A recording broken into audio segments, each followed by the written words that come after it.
Goddag og velkommen. Vivian, Anne-Sophie og jeg, Josefine, vil gerne fortælle om de hotte præpositioner. Og generel viden, hvad er præpositioner?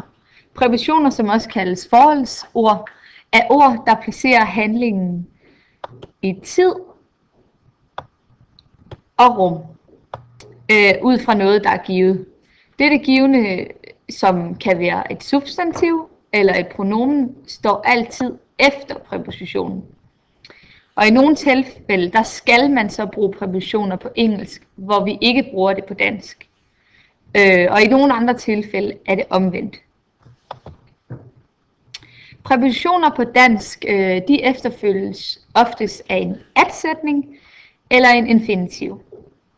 Og infinitiv, det er en navnemåde, der hverken bøjes i tid, måde og person, for eksempel at spise. Det vil sige, at der ikke kan stå han, du osv. foran. Og en anden huskeregel med infinitiv er, at det bruges i de fleste sprog som en slags citatform, som man for eksempel slår op i ordbøger. Eksempel, han tænkte på at kysse hende. Han var bange for, at hun ville slå ham. Præpositioner på engelsk derimod er noget helt andet, for det her kan man ikke gøre på engelsk. Altså på engelsk kan en præposition ikke efterfølges af en infinitiv eller that-sætning. Nogle små regler til at huske, hvad man kan gøre og hvad man ikke kan gøre. Der er nemlig flere måder at klare problemet på. Hvis præpositioner ikke kan udelades, vil den oftest følges af en ing-form. Her har vi nogle eksempler.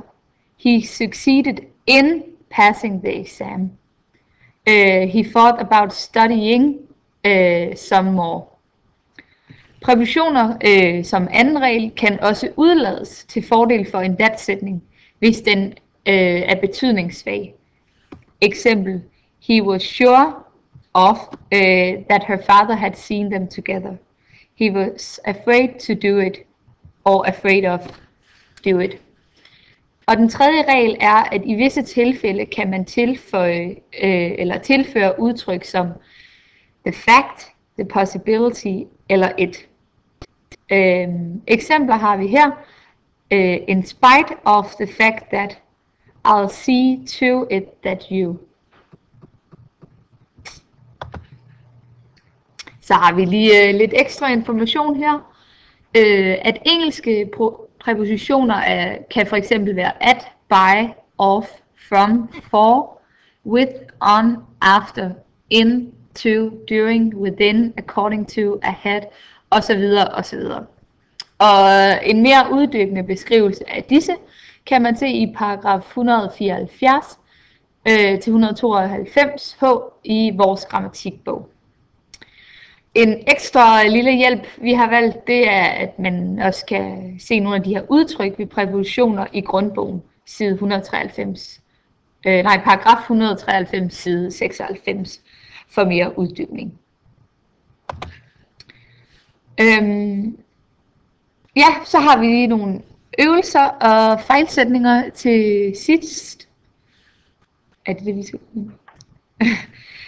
Øvelser, der skal I oversætte 3 små sjove øvelser i anledning af J-dag, det lige har været, og så har vi 2 fejlsætninger.